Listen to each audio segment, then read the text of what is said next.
Hello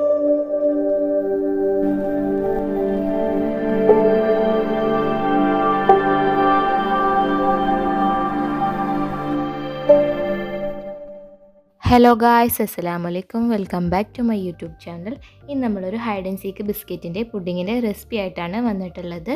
ഇതെല്ലാവർക്കും ഒരുപോലെ ഇഷ്ടപ്പെടുന്നൊരു റെസിപ്പിയാണ്. ചോക്ലേറ്റ് ഇഷ്ടപ്പെടുന്നവർ മസ്റ്റ് ട്രൈ ആയിട്ടുള്ളൊരു ഐറ്റം കൂടിയാണിത്. അപ്പോൾ ആദ്യം തന്നെ നമുക്ക് വീഡിയോയിലേക്ക് പോകാം. ഇതിനായിട്ട് ഞാൻ 2 പാക്കറ്റ് ഹൈഡ് ആൻഡ് സീക്കിൻ്റെ ബിസ്ക്കറ്റ് ഫുള്ളായിട്ട് എടുത്തിട്ടുണ്ട്. അതുപോലെ തന്നെ ഒരു 6 സ്ലൈസ് ബ്രെഡും കൂടി എടുത്തിട്ടുണ്ട്. ബിസ്ക്കറ്റ് നമുക്കൊന്ന് കൈകൊണ്ട് നന്നായിട്ട് ക്രഷ് ചെയ്തെടുക്കാം. അതുപോലെ തന്നെ ബ്രെഡ് ചെറിയ പീസായിട്ടൊന്ന് കട്ട് ചെയ്ത് എടുത്തിട്ടുണ്ട്. ഇനി ഇതൊരു 4 ടേബിൾ സ്പൂൺ ബട്ടർ ഒരു പാനിലിട്ടിട്ട് നമ്മുടെ ബിസ്ക്കറ്റും അതുപോലെ തന്നെ ബ്രെഡും നല്ല രീതിയിലൊന്ന് റോസ്റ്റ് ചെയ്തെടുക്കുക. നമ്മുടെ ബ്രെഡിലും നല്ല റസ്കിൻ്റെ പരുവത്തിൽ നല്ല ക്രഞ്ചി ആയിട്ടുള്ള പരുവത്തിലാണ് കിട്ടേണ്ടത്. നന്നായിട്ട് റോസ്റ്റ് ചെയ്തെടുത്തതിന് ശേഷം ഞാൻ ഇതുപോലൊരു പ്ലാസ്റ്റിക്കിൻ്റെ കണ്ടെയ്നറിലാണ് ആക്കുന്നത്. ഡിസ്പോസിബിൾ കണ്ടെയ്നറാണിത്. നമുക്ക് ഷോപ്പിൽ നിന്നും ഇത് അവൈലബിൾ ആണ്. ഇതുപോലത്തെ ഒരു കണ്ടെയ്നറിലാണ് ഇത് സെറ്റ് ചെയ്തെടുക്കുന്നത്.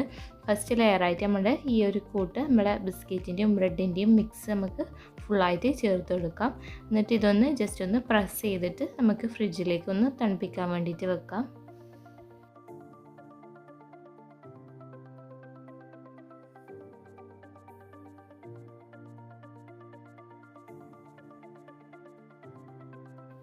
കുട്ടികൾക്കായിരിക്കും ഇത് കൂടുതലായിട്ട് ഇഷ്ടപ്പെടുന്നത്. കാരണം ചോക്ലേറ്റിൻ്റെ ഫ്ലേവറാണ് ഇതിൽ നല്ലോണം മുന്നിട്ട് നിൽക്കുന്നത്. അപ്പോൾ നമ്മൾ ഫസ്റ്റ് ലെയർ നല്ല രീതിയിലൊന്ന് സെറ്റ് ചെയ്തെടുത്തിട്ടുണ്ട്. ഇനി നമുക്കിതൊന്ന് ഫ്രിഡ്ജിലൊന്ന് തണുപ്പിക്കാൻ വേണ്ടിയിട്ട് വെക്കാം. ഫ്രീസറിലൊന്നും വെക്കേണ്ട ആവശ്യമില്ല. നമുക്ക് ഫ്രിഡ്ജിൽ തന്നെ നമുക്കൊന്ന് സെറ്റ് ആവാൻ വേണ്ടിയിട്ട് വെക്കാം. ആ ഒരു ടൈം കൊണ്ട് നമുക്ക് ഇതിലേക്കുള്ള ക്രീം ഒന്ന് ബീറ്റ് ചെയ്തെടുക്കാം. ഇവിടെ 2 കപ്പ് ഫിയോണിൻ്റെ വിപ്പിംഗ് ക്രീം എടുത്തിട്ടുണ്ട്. അതിലേക്ക് ഒരു 1/2 ടീസ്പൂൺ വാനില എസെൻസും കൂടി ചേർത്തിട്ടൊന്ന് നല്ലോണം ബീറ്റ് ചെയ്തെടുക്കാം. മധുരത്തിന് ആവശ്യമായിട്ട് കണ്ടൻസ്ഡ് മിൽക്കാണ് ചേർത്ത് കൊടുക്കുന്നത്.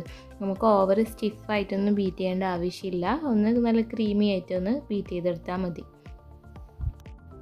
ഒരു 1/2 കപ്പ് ഡാർക്ക് ചോക്ലേറ്റ് ഒന്ന് ഡബിൾ ബോയിൽ ചെയ്തെടുത്തിട്ടുണ്ട്. നമുക്ക് ചോക്ലേറ്റ് ക്രീം ആക്കാൻ വേണ്ടിയിട്ടാണ്. ഇനി ഇതെല്ലാം കുറച്ച് ക്രീം എടുത്തിട്ട് നമുക്കൊന്ന് മിക്സ് ചെയ്തിട്ട് നമുക്ക് ചോക്ലേറ്റ് ക്രീം ആക്കിയിട്ട് എടുക്കാം. നമ്മുടെ സെക്കൻഡ് ലെയറായിട്ട് ചോക്ലേറ്റ് ക്രീമാണ് വരുന്നത്. നല്ലോണം മിക്സ് ചെയ്തെടുത്തിട്ട് നമ്മുടെ ചോക്ലേറ്റ് ക്രീം ഇവിടെ റെഡി ആയി കിട്ടും. നമുക്കിവിടെ ന്യൂട്രലയോ അങ്ങനെ വേറെ എന്തെങ്കിലും ചോക്ലേറ്റ് മിക്സ് ഉണ്ടെങ്കിൽ അത് ചേർത്ത് കൊടുത്താലും മതിയേ.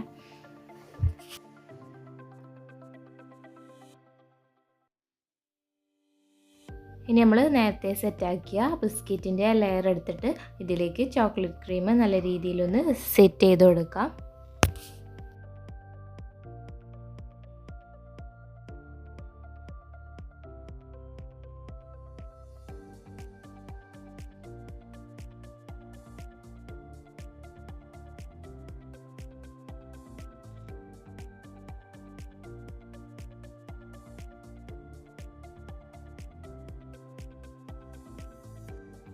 ക്രീമിലും നമുക്ക് ഈവനായിട്ട് തന്നെ നമുക്ക് സ്പ്രെഡ് ചെയ്ത് കൊടുക്കാം. ബിസ്ക്കറ്റിൻ്റെ മെയിലായതുകൊണ്ടാണ് നമുക്ക് കുറച്ച് പ്രയാസമായിട്ട് തോന്നുന്നത് സ്പ്രെഡ് ചെയ്യാൻ വേണ്ടിയിട്ട്. നിങ്ങൾക്ക് പൈപ്പിംഗ് ബാഗ് അങ്ങനെ വെച്ചിട്ടാക്കുന്നുണ്ടെങ്കിൽ ഈസി ആയിട്ട് നമുക്ക് വളരെ പെട്ടെന്ന് തന്നെ നമുക്ക് ഇതിൽ സെറ്റാക്കി എടുക്കാൻ പറ്റും.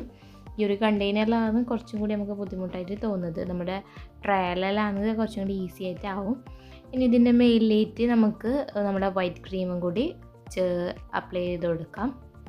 ഇതിൻ്റെ ഇടയിൽ നിങ്ങൾക്ക് നട്ട്സ് വേണമെങ്കിൽ അങ്ങനെയും ചേർത്ത് കൊടുക്കാം. പക്ഷേ നട്ട്സ് ഒന്നും ഇല്ലാണ്ട് നമ്മുടെ ബിസ്ക്കറ്റിൻ്റെയും അതുപോലെ തന്നെ ബ്രെഡിൻ്റെയും ആ ക്രഞ്ചിനെസ് തന്നെ നമുക്ക് നല്ല രീതിയിൽ ഈ പുഡിങ്ങിൽ കിട്ടും. നമ്മുടെ വൈറ്റ് ക്രീമും നല്ല രീതിയിൽ നമുക്ക് ഇവിടെ ഫൈനായിട്ട് തേച്ച് കൊടുക്കാം. മേലിലെ ഡെക്കറേഷന് വേണ്ടിയിട്ട് ഞാനിവിടെ കുറച്ച് മിൽക്ക് ചോക്ലേറ്റാണ് മെൽറ്റ് ചെയ്തെടുത്തിട്ടുള്ളത്. മിൽക്ക് ചോക്ലേറ്റ് കുറച്ച് പാലും കൂടി ചേർത്തിട്ട് ഒന്ന് ഡബിൾ ബോയിൽ ചെയ്തെടുത്തിട്ടുണ്ട്. അതൊന്ന് ജസ്റ്റ് ഒന്ന് ഇവിടെ കാണുന്ന രീതിയിലൊന്ന് ഒഴിച്ചു കൊടുക്കുന്നുണ്ട്. എന്നിട്ടൊരു സ്ക്യൂർ വെച്ചിട്ട് ജസ്റ്റ് ഒന്ന് റൗണ്ടായിട്ട് നമുക്ക് വീഡിയോയിൽ കാണുന്ന പോലെ ഒന്ന് ഷേപ്പ് ചെയ്തെടുക്കുന്നുണ്ട്. നിങ്ങൾക്ക് ഫിംഗർ വെച്ചിട്ടാണെങ്കിൽ അങ്ങനെയും നമുക്ക് ഡെക്കറേറ്റ് ചെയ്തെടുക്കാം. ഡെക്കറേഷനെല്ലാം നിങ്ങളുടെ ഇഷ്ടത്തിനനുസരിച്ചിട്ട് അങ്ങോട്ടും ഇങ്ങോട്ടും മാറ്റി കൊടുക്കാവുന്നതാണ്. ലാസ്റ്റായിട്ട് നമ്മൾ ഹൈഡ് ആൻഡ് സീക്ക് ബിസ്ക്കറ്റ് പൊടിച്ചതും കൂടിയിട്ട് നമ്മളൊന്ന് സൈഡിലൂടെ ഒന്ന് ഇട്ട് കൊടുക്കുന്നുണ്ട്. നമ്മുടെ ഡെക്കറേഷൻ ഇവിടെ കംപ്ലീറ്റ് ആയിട്ടുണ്ട്. നിങ്ങൾക്ക് ഇഷ്ടമുള്ള നട്ട്സ് ആണെങ്കിൽ നമുക്ക് ആൽമണ്ടോ അങ്ങനെ എന്തെങ്കിലും വേണമെങ്കിൽ സൈഡിലൂടെ ഇട്ട് കൊടുക്കാവുന്നതാണ്. ചെറുതായിട്ട് ഒന്ന് സ്ലൈസ് ചെയ്തിട്ട് അങ്ങനെയാണെങ്കിൽ നിങ്ങൾക്ക് ഇഷ്ടത്തിനനുസരിച്ച് ഡെക്കറേഷൻ മാറ്റി കൊടുക്കാവുന്നതാണ്. ഈ ഒരു രീതിയിലാണ് ഞാൻ ചെയ്തിട്ടുള്ളത്. അപ്പോൾ റെസിപ്പി ഇഷ്ടമായാൽ എല്ലാവരും ഒന്ന് ട്രൈ ചെയ്ത് നോക്കുക.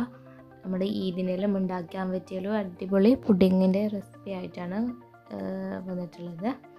അപ്പോൾ വീണ്ടും നല്ല നല്ല വീഡിയോസും റെസിപ്പി ആയിട്ട് വരുന്നത് വരെ ഓക്കെ, ടേക്ക് കെയർ, ബൈ.